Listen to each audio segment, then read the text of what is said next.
Thy word is a lamp unto my feet, and a light unto my path.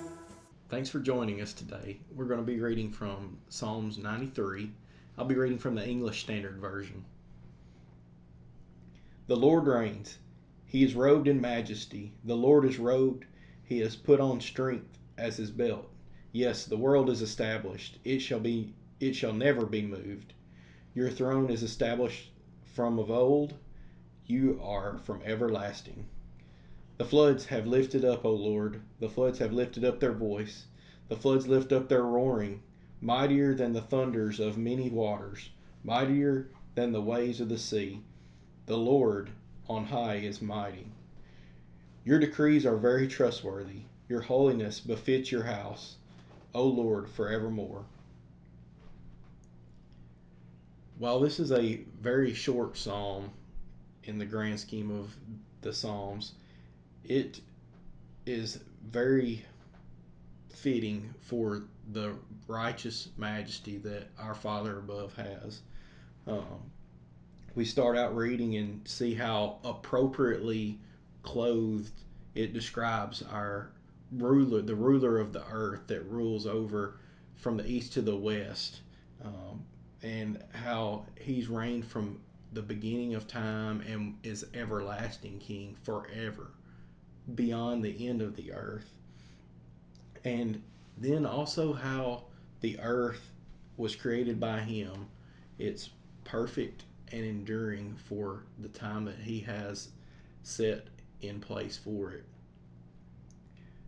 Then we move into verses 3 and 4. And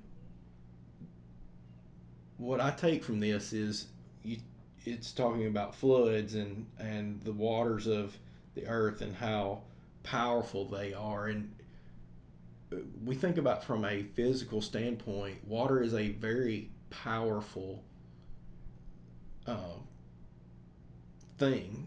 We have rain that God blesses us with that waters His creation, and that gives life. And you go to a desert where there's not rain, life is very, very sparse. You could take a hurricane that is so powerful, and the waters that come with the hurricanes and the devastation that it could provide, and how powerful the water really is. Yet God is more powerful than that, and that's that's what we draw from the end of verse 4.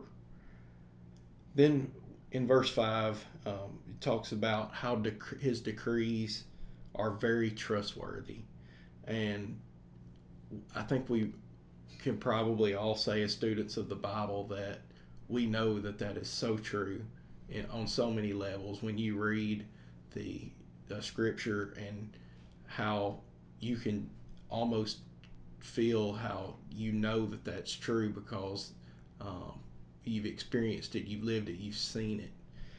Um, and then it talks about how holiness befits your house. Or another word for befits would be adorn. Holiness adorns your house in other translations.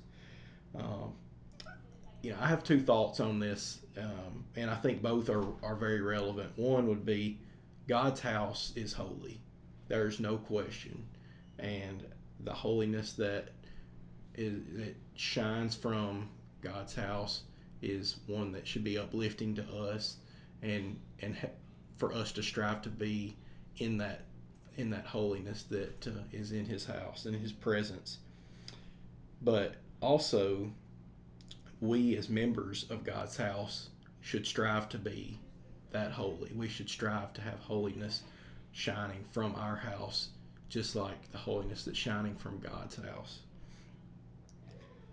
As we wrap up this reading of this short psalm of 93, I've got two things. That one thing to think about would be, how have I seen God reigning in His majesty this last week? One thing that you might pray for is help in creating a household of holiness. Thanks for joining us today, and we hope that you're blessed by this reading and that you have a great rest of your day.